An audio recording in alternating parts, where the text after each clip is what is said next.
मी आशुतोष भालचंद्र घोरपडे, प्रकल्प संचालक पु ल देशपांडे महाराष्ट्र कला अकादमी। आपल्या सगळ्यांचं पु ल देशपांडे महाराष्ट्र कला अकादमी आणि व्हिजन या दोन्ही संस्थांच्या मार्फत सर्वांचं मनापासून स्वागत करतो। चला वाचूया हा नवीन उपक्रम आम्ही सुरू करतोय। अशा अनेक उपक्रम आम्हाला सुरू करायचे। सुरुवात केलेली आहे चला वाचूया या अभिवाचन उपक्रमातून।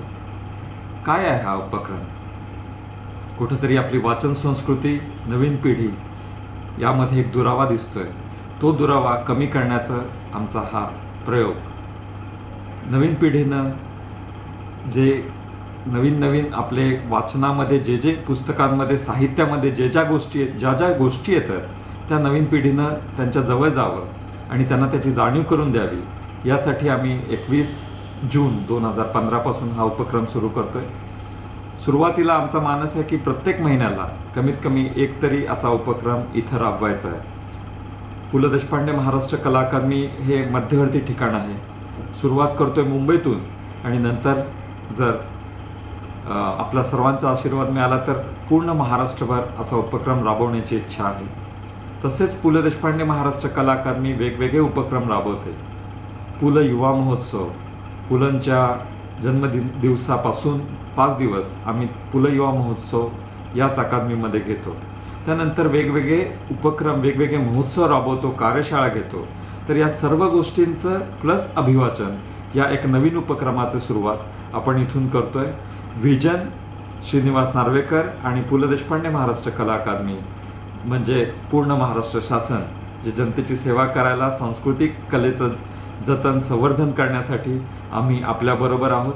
आणि माझी अशी इच्छा आहे की आपण सर्वांनी ह्या उपक्रमाचा जास्तीत जास्त लाभ घ्यावा। त्यामध्ये आम्ही नवीन मुलांना, नवीन कलाकारांना संधी देतोय। जुने कलाकार तरी आहेतच, मान्यवर कलाकार आहेत, पण नवीन लोकांनी, नवीन कलाकारांनी सुद्धा याच्यात यावं, काहीतरी आपली जी कला आहे ती सादर करावी। यासाठी पूर्ण पु ल देशपांडे अकादमीची जी इमारत आहे, मग कलांगण असेल किंवा आमचे व्याख्यानहॉल असेल किंवा ऑडिटोरियम्स, आम्ही लोकांसाठी देत आहोत। धन्यवाद।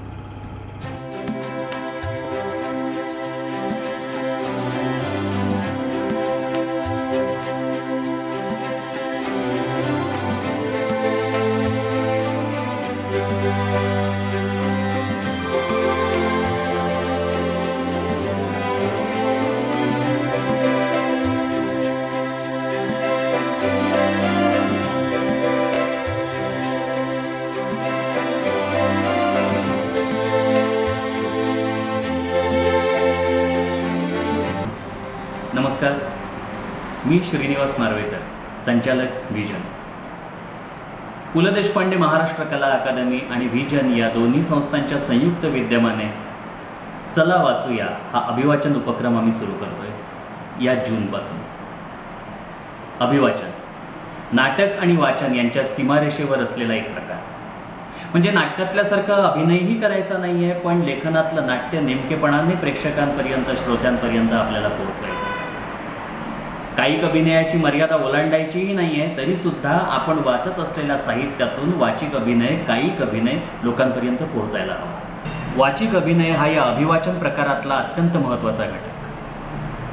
हा वाचिक अभिनय लोकांपर्यंत उत्तम प्रकारे पोहोचवला जावा आणि त्याचबरोबर उत्तमोत्तम साहित्य तुम्हापर्यंत पोहोचावं, या दोन्ही उद्देशाने सुरू केलेला हा उपक्रम।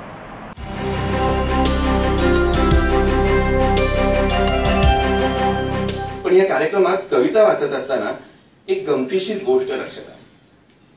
कविता आणि नाटक जरी एकाच भाषेतले 2 वाङ्मय प्रकार असले तरी सादरीकरणाच्या पातळीवर खूप वेगवेगळे सादर होतात। कविता वाचनाचा हा माझा अगदी पहिला अनुभव। हातात कविता आल्या आणि मी माझ्या परीने तयारी सुरू केली। खूप कमी शब्दात, कधी यमकांचा वापर करून लयबद्ध पद्धतीनं, तर कधी मुक्त छंदात फार मोठा आवाका सांगून जाणारा हा वाङ्मय प्रकार। त्यातल्या बऱ्याच कविता अर्थ घेऊनच माझ्यापर्यंत पोहोचल्या। काहींचा अर्थ मी सचिन, किशोर, रीमाताईंकडून समजावून घेतला, अर्थ समजला, शब्दांचे चढ उतारही कमी जास्त प्रमाणात ठरून गेले। सादरीकरणाच्या वेळी प्रेक्षकांची दादही मिळून गेली, कौतुकही झालं। पण मला स्वतःला कळलेली गोष्ट वेगळीच आहे। इतर मंडळींच्या भावनांचा विचार करून शेवटी आम्ही वेगळ्या ताटात जेवलो. प्रोचीने आमचं परस्पर प्रेम लक्षात ठेवलं. त्या मांजरीला पिल्ल झाली, त्यातली गोरीगुमटी पिल्ल कोणी ना कोणी बाळगायला घेतली. एक उरलं, ते काही गोरगुमट नव्हतं. तेव्हा तिने शांताला फोन करून ते तुम्ही बाळगाल का असं विचारलं. एवढंच नव्हे तर त्याची खास प्रशंसा केली. तिच्या मते इतर पिल्लांपेक्षा त्याचं एक स्वतंत्र आणि वेगळं व्यक्तिमत्व होतं. शांताने होकार दिल्यानंतर 9 डिसेंबर 1987 या दिवशी 2 महिन्याची ही व्यक्ती आमच्या घरी राहायला आली. बाईसाहेबांच्या प्रोची पर्वातील त्याचं नाव अर्जुन. पण आमच्याकडच्या नवीन पर्वाला सुरुवात करताना नवं नाव ठेवायचं. नाव ही प्रत्येकाच्या आयुष्यातली महत्वाची घटना असते, पण मांजराच्या नावात एक वेगळं रहस्य असतं. कुत्र्यासारखी कुठलंही नाव ठेवलं तरी शेपूट हलवत हजर ही वृत्ती मांजराची नसते. शिवाय बाईसाहेबांच्या अगदी थोडक्या सहवासात त्यांच्या स्वतंत्र आणि हट्टी स्वभावाची सोडूक आम्हाला मिळालेली होती. मी एका निर्गुणी नावाच्या शोधात होतो. सगुण नावाने मांजराबद्दल कुटुंबियांच्या आणि स्नेहांच्या उगाच अपेक्षा निर्माण होतात. कुत्र्याला लेनिन म्हटलं तर तो अन्नाचं वाटप करून गल्लीतल्या सर्व कुत्र्यांचं नायकत्व करेल, किंवा सीझर म्हटलं तर जगत जेता होईल ही वायफळ स्वप्न मांजरीच्या बाबतीत मनाची बाळगण्यात काही अर्थ नसतो. तेव्हा कोणतंही सगुण नाव साकार करण्याची आशा पुसटशी का होईना मनात धरून बसण्यापेक्षा निर्गुण नाव देऊन बाईसाहेबांना आपले गुण उधळायला मोकळीक ठेवावी असा मी विचार केला. पण निर्गुण नाव शोधणं सोपं नव्हतं. त्याकरता विचार आणि कल्पना शक्ती यांच्या बरोबरीनं संवेदन शक्तीचा वापर करावा लागतो. नावाचा नाद चुकला तर सगळंच मुसळ केला. कारण मांजराची श्रवण शक्ती जबरदस्त असते. त्याला हाक मारते वेळी जर त्याला समाधी लागली असेल तर नावाच्या ध्वनीने तिचा भंग झाल्यास शाप मिळण्याची शक्यता असते. नामकरण विधी मग एकदम आठवलं. रहस्याची गोडी कळणाऱ्या हिचकॉक यांनी आपल्या टू कॅच अ थीफ या चित्रपटात आपल्या बिलंदर मांजरीचं नाव ठेवलं होतं. ते फक्त कॅट असं होतं. म्हणजे निर्गुण नावाकडे जाण्याचा मार्ग मिळाला आणि शिवाय रशियन भाषा मदतीला आली. 77चं पंखांना ओढ पावलांची आणि 1975 मधला वसंतरावांचं नळदमयंती अशी माझी फसलेली एकूण 3 नाटकं. या तिन्ही नाटकांचे प्रत्येकी 50-60 प्रयोग झाले खरं, परंतु ते नाटककार दिग्दर्शक यांच्या नावावर आणि निर्मात्याने जिद्दीने प्रयोग लावले म्हणून नाटकाची बट्टी जमली नाहीये हे मला पहिल्या प्रयोगापासूनच माहिती होतं. नाटक पडतं म्हणजे नेमकं काय होतं तर नट प्रेक्षक नातं हे जुळत नाही हे साधं आणि सोपं उत्तर. पीटर ब्रुक्स आपल्या विख्यात एम्प्टी स्पेस या पुस्तकात म्हणतात त्याप्रमाणे नट प्रेक्षक नातं ही नाट्यकलेच्या निर्मितीची मूलभूत गरज. त्यांनी थोडक्यात केलेलं वर्णन महत्वाचं की एक गृहस्थ चौकातनं चाललाय, दुसरा एक गृहस्थ त्याच्याकडे टक लावून पाहतोय. आपल्याकडे कोणीतरी टक लावून पाहताय ही जाणीव पहिल्या गृहस्थाला आहे. नाट्यकला निर्माण होण्यासाठी एवढा एक बिंदू एक क्षण पुरेसा आहे. परंतु चौकात चालणाऱ्या गृहस्थामध्ये चित्तवेधक लक्ष वेधून घेणारं असं काहीतरी असायला हवं. ते नसलं की पाहणारा गृहस्थ सुद्धा बुचकळ्यात पडतो आणि प्रेक्षक नट सुसंवाद सुरूच होत नाही. आमचं नाटक प्रेक्षकांच्या डोक्यावर गेलं आणि म्हणून प्रयोग अयशस्वी झाले असं प्रायोगिक चळवळीतील काही मंडळी आत्मप्रौढीने म्हणत असतात. मला मात्र हे कधीच पटलं नाही. अगदी रंगाळ्याच्या काळातही प्रेक्षक नाट्यकृती हे नातं बिनसलं असेल तर त्याचं कारण सादरीकरणात हुडकायला हवं. पण मला ते फूल स्वतः पाहायचंय. लहान मुलं हट्टानं म्हणाल. त्याच्या या नव्या विचारानं साऱ्याच्या साऱ्या मुळांमध्ये एक नवीनच जाणीव दिसून आली. आम्ही असे अंधारात राब राब राबलो. आमच्या श्रमाचं फळ काय? कुणास ठाऊक वर कदाचित फूल नसेलही, नुसती पानच तरारली असती आणि वर फूल आहे हा सारा भ्रमही असू शकेल. पुन्हा लहान मूळ आणि आपल्या साऱ्या शक्तीनिशी ते जमिनीच्या दिशेनं वरच्या दिशेनं सूर्यप्रकाशात यायचा प्रयत्न करू लागलं. इतर मुळांनी देखील त्याला निश्चयानं साथ दिली आणि मुळांचा साराच्या सारा समुदाय हळूहळू हलायला लागला, हादरायला लागला. अरे वेड्यानो असं नका रे करू. म्हातारं मूळ तळमळून म्हणाल, अरे फुलाचा वास येतो एवढ्यावर का तुमचं समाधान नाहीये? अरे प्रत्यक्ष फुल पाहायला पाहिजे कशाला? पण त्या कोलाहलात त्याचा आवाज कुणालाच ऐकू गेला नाही. त्याचा क्षीण आवाज हळूहळू बंद झाला. त्या साऱ्या धडपडीत ते बाजूला फेकलं गेलं आणि फुलाचा ओलसर नाजूक गंध होती असताना गतप्राण झाला. अंधारातून प्रकाशाकडे प्रवास सोपा नव्हता, पण एका प्रकारच्या निश्चयी हट्टानं सारीच्या सारी मुळं वर आली आणि शेवटच्या एका प्रचंड प्रयत्नानं भूमीचं बंधन तोडून सूर्यप्रकाशात शिरली. सूर्यप्रकाशातील दाहानं त्यांचे डोळे जळाले, अंगाची लाही लाही व्हायला लागली. रोपटे तर वक्राकार असहाय्य पडलं आणि फूल तर कोळपूनच गेलं. त्याचा मूळ रंग कोणताही ओळखू येईना. हे आपलं फूल? एका मुळानं कोरड्या स्वरात विचारलं. पण उत्तर मिळण्याच्या आधीच ते जळून जाऊन सुरकुतलं. आणि त्याचा वास कुठं आहे? दुसऱ्यानं आर्त स्वरात विचारलं. मुळात हिंदुस्थानच्या आवाढव्य नकाशावरचं औंध नावाचं टिचभर संस्थान हीच मुळी एक जागृत भूमी होती. अर्थात ही सारी जागृती होती ती औंधच्या भवानराव पंत प्रतिनिधींमुळे. औंधचा राजा अशा शीर्षकानं ह्या राजा माणसाचं एक सुरेख व्यक्तिचित्र गदी माडगुळकरांनी रेखाटून ठेवलंय. स्वतःच्या संस्थानाला जगदंबेची परडी मांडणाऱ्या या श्रद्धावान पुरुषाला समाज जीवनाच्या नाना अंगांचं भान होतं. देशाला स्वातंत्र्य मिळण्यापूर्वीच आपल्या संस्थानात लोकराज्य पद्धतीवर निवडणुका घेण्या इतका तो उद्याचा होता. भविष्याच्या पोटी दडलेल्या औद्योगिक क्रांतीची चाहूलही त्यानं पुसटशी ऐकली असणार.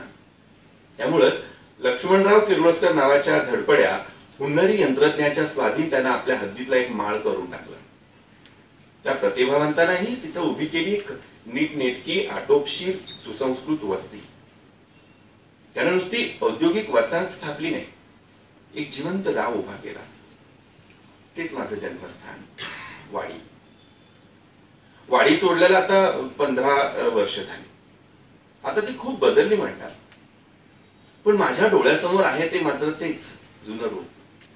बालपणी पाहिलेलं मोजकी 300-350 घरांची वस्ती, टुमदार छोटीशी घर, सुरेख अंगण, घरांची मांडणी इतकी सरळ रेषेत की गावाच्या टोकाला उभं राहिलं तर गावाचं दुसरं टोक व्यवस्थित दिसावं.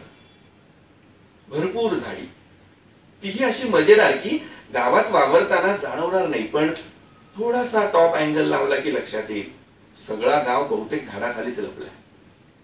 स्वच्छ रेखीव रस्ते, मधोमध शाळेची एकसंध इमारत आणि पुढं पुण्या मुंबईच्या पोरांनी जळावं असं प्रशस्त स्वयंभू मैदान. त्याच दिवसात वर्तमानपत्रात एक जाहिरात छापून आली. अखिल भारतीय राहुल सांकृत्यायन संशोधन संस्थेत एक अनुवादक आणि एक ग्रंथ संपादक अशा 2 जागा रिकाम्या होत्या. राहुल सांकृत्यायन यांना अनेक भाषा येत होत्या. तसंच स्वतःची पुस्तकं आणि अनेक दुर्मिळ हस्तलिखितांच्या संपादनाचा आणि प्रकाशनाचा दीर्घ अनुभवही त्यांच्याकडे होता. म्हणून त्यांनी राहुल सांकृत्यायन संशोधन संस्थेमध्ये 2 पदांसाठी अर्ज केला. एका महिन्यानंतर अखिल भारतीय राहुल सांकृत्यायन संशोधन संस्थेकडून त्यांना मुलाखतीसाठी बोलावण्यात आलं. येण्या जाण्याचं 3ऱ्या वर्गाचं भाडं मिळत होतं, म्हणून ते रवाना झाले. मुलाखतीत त्यांना व्होल्गा से गंगा तक, दर्शन दिग्दर्शन, भागो नहीं, दुनिया को बदलो आणि मध्य एशिया का इतिहास या पुस्तकासंबंधाने प्रश्न विचारले गेले. ही पुस्तकं राहुल सांकृत्यायन यांनी स्वतःच लिहिलेली होती, म्हणून ते अतिशय सहजतेने उत्तर देत होते. इतकंच नाही, बऱ्याचदा त्यांनी मुलाखत समितीच्या सभासदांच्या चुकाही सुधारून घेतल्या. ते गेल्यानंतर संशोधन संस्थेच्या अध्यक्षांनी, ते मुलाखत समितीचेही अध्यक्ष होते, त्यांनी समितीच्या सभासदांना आणि या कॅन्डिडेट बद्दलचं त्यांचं मत विचारलं. समितीचे सभासद दुग्ध्यात पडले होते. मग एक जण म्हणाला, प्रश्न क्वालिफिकेशन आणि पास्ट एक्सपिरियन्सचा आहे. आपल्याकडे 27 अर्ज असे आले की ज्यांनी महापंडित राहुल सांकृत्यायन यांचं व्यक्तित्व आणि कृती यावर पीएचडी केलेली आहे. त्यांच्याकडे 5 वर्षापासून 10 वर्षांपर्यंतचा संशोधन आणि अध्ययनाचा अनुभव सुद्धा आहे. शिवाय हा कॅन्डिडेट आपल्या प्रश्नांची उत्तर सुद्धा अतिशय अपमानास्पद आणि असंस्कृत तऱ्हेने देत होता. दुसऱ्या दिवशीच्या वर्तमानपत्रात एक छोटीशी बातमी होती. दिल्लीहून आझमगडला जाणाऱ्या रेल्वे गाडीच्या 3ऱ्या दर्जाच्या कंपार्टमेंट मध्ये एका प्रौढ व्यक्तीचं शव मिळालं आहे. चेहरा गोल आहे, रंग गहुवर्णी आणि डोळे बारीक आहेत. देवलोक आपण, त्यातून तू विद्येची देवता. कमी वेळात आणि कमी श्रमात अधिक पैसा मिळवायच्या नव्या नव्या विद्या शोधून काढल्यात पृथ्वीवरल्या मानवानी. हे बघ तू तुझं विणा वादन थांबून खाली विद्यानगरीत फिरून फीडबॅक घेऊन ये जरा. त्या वृद्ध कलावंतालाही गाठून खडसाव चांगलं. परवाच माफी देखील मागून टाकली त्या धर्मगुरुव्या. तुझ्या कानावर आलं की नाही? हे तुम्हाला सांगतेस लक्ष्मी, साक्षात देवी सरस्वतीला. अगं त्याला ते चित्र काढायची बुद्धी देणारी ही मीच, आणि नंतर एकूण राग रंगाचा अंदाज घेऊन माफी मागण्याची बुद्धी देणारी देखील मीच. काय कळतंय का? आता मला एक सांग लक्ष्मी, देवदेवतांच्या प्रार्थना ऐकायची पद्धत रूढ आहे का ग भक्तांमध्ये? नाही तसं असेल ना तर मला या भक्तांच्या चरणी प्रार्थना करायची आहे. आता हे काय बाई नवीन? मला भक्तांना, समस्त भक्तांना हात जोडून सांगायचं आहे, सगळ्याचा शांत चित्तानं विचार करा. इथे देवलोकात नग्नता ही विकृती मानली जात नाही, आणि मर्त्य लोकातही कुणाचीही प्रतिष्ठा त्यांच्या अंगावरच्या वस्त्रात दडलेली नाही. हे लक्षात घ्या आणि भावनांचं बुद्धीवर आक्रमण होऊ देऊ नका. पण देवी सरस्वती, तुझ्यावरल्या आदरापोटीच. धर्माविषयीचा, देवदेवतांविषयीचा आपला आदर मी समजू शकते, पण कलाकृतीची मोडतोड ही विद्येची आणि पर्यायानं माझीच विटंबना ठरते हे तरी आपण समजून घ्या. आणि ज्या अश्लीलतेबद्दल एवढा ओरडा चाललाय ना, त्याबद्दलही तुला स्पष्टच सांगते, भक्तजनांना आणि तुला. कलाकृतीचं मूल्यमापन करायला निघालेले मुल्ला, मौलवी, पुजारी किंवा मिशनरी यांच्याहून अश्लील गोष्ट या जगतात दुसरी नाही. खोल उदास वाटत राहत. ती उदासी हळूहळू तिच्या हसऱ्या डोळ्यात झिरपत चालली आहे. तिचं त्याचं दर रात्री विद्यालयातल्या नाट्यरंगमांच्या बाहेर भांडण चालायचं. ती त्याला त्याच्या हाताला धरून तिच्याकडे ओढू पाहायची. तो तिला झिडकारत रंगमंचा समोरच्या आवारात नशेत झुलत चालत राहायचा. तो मुंबईला आला असता तर त्याचं खूप मोठं नाव झालं असतं, पण तो दारूत बुडून तिथंच राहिला. त्याला समजावून समजावून दमून अखेर नाईलाजानं ती मुलगी एकटीच मुंबईला आली, तिचे उदास डोळे घेऊन.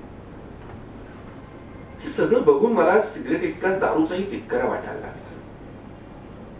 पण या दोन्ही पेक्षाही डेंजर अशी गोष्ट एका होळीच्या दिवशी माझ्या आयुष्यात आली. ती म्हणजे अर्थातच भांग. माझे या क्षेत्रातले काही अनुभवी मित्र मैत्रिणी दरवर्षी होळीला भांग बनवायचे. पहिली 2 वर्ष मी ती न पिता ठाम राहिले, पण विद्यालयातलं शेवटचं वर्ष आलं तेव्हा माझे हे अनुभवी मित्र मैत्रिणी मला म्हणाले, हे शेवटचं वर्ष आहे, तू प्यायली पाहिजेस.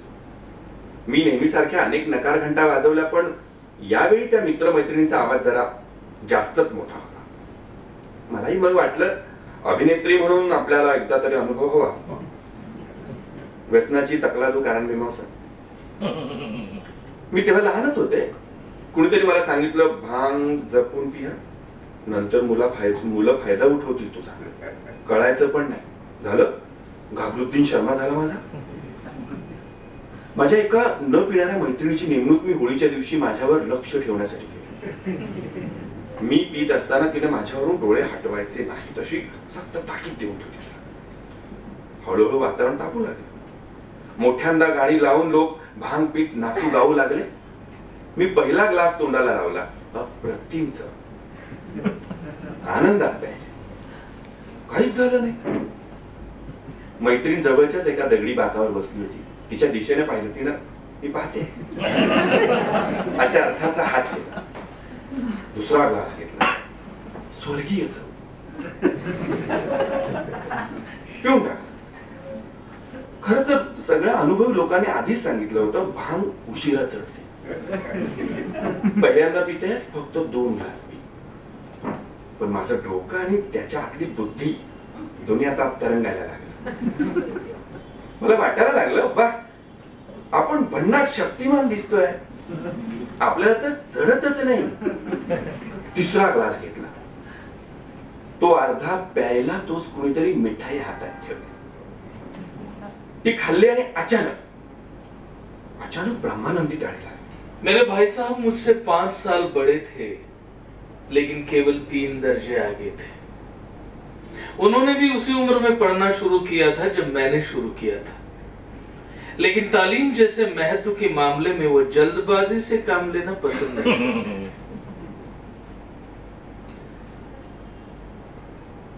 इस भावना की बुनियाद को खूब मजबूत डालना चाहते थे जिस पर एक आलीशान महल बन सके.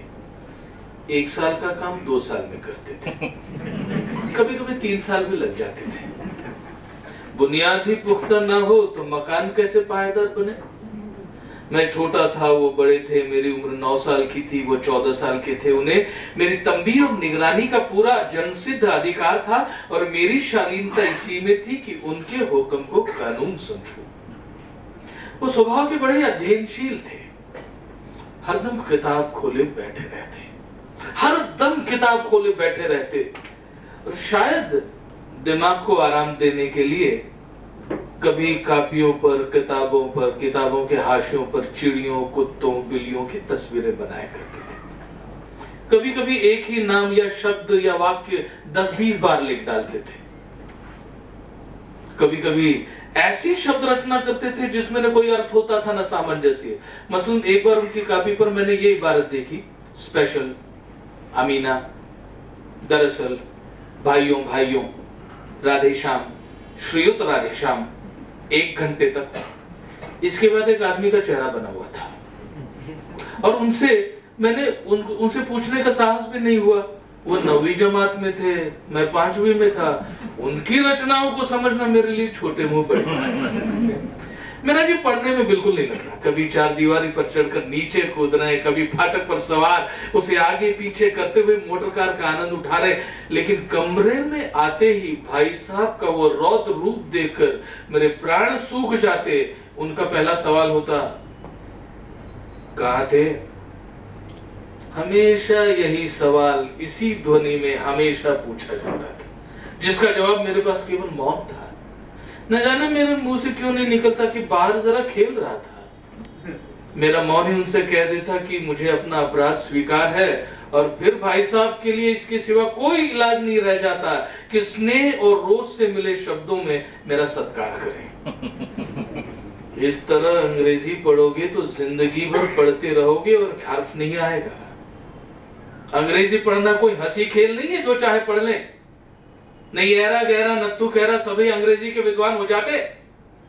या दिन रात आंखें फोड़नी पड़ती हैं, खून जलाना पड़ता है, तब जाकर कहीं ये विद्या आती है. और आती भी क्या है, सिर्फ हाँ कहने को आती है. बड़े बड़े विद्वान भी शुद्ध अंग्रेजी नहीं लिख सकते, बोलना तो दूर ही रहा. और मैं कहता हूँ, तुम कितने घोंगा हो कि मुझे देखकर भी सबक नहीं लेते. मैं कितनी मेहनत करता हूँ, तुम अपनी आंखों से देखते हो. और अगर नहीं देखते तो ये तुम्हारी आंखों का कसूर है, तुम्हारी बुद्धि का कसूर है. इतने मेले तमाशे होते, मुझे कभी देखने जाते देखा है. रोज क्रिकेट के, हॉकी के मैच होते हैं, मैं पास नहीं भटकता, हमेशा पढ़ता रहता हूं. और उस पर भी एक ही दर्जे में 2-2, 3-3 साल पढ़ा रहता हूं. फिर तुम कैसे आशा करते हो कि इस तरह खेलकूद में वक्त गंवाकर तुम पास हो जाओगे. मुझे तो 2-3 साल लगते हैं, तुम उम्र भर इसी दर्जे में पढ़े सड़ते रहोगे. अगर तुम्हें इसी तरह उम्र गंवानी है तो बेहतर है घर चले जाओ, मजे से गुल्ली डंडा खेलो, दादा की गाड़ी कमाए के रुपए क्यों बर्बाद करते हो?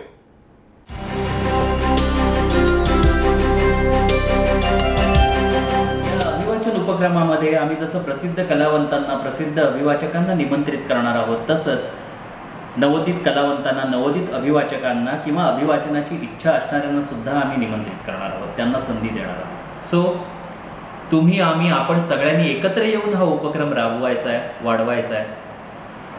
सगळ्यांना शुभेच्छा. धन्यवाद.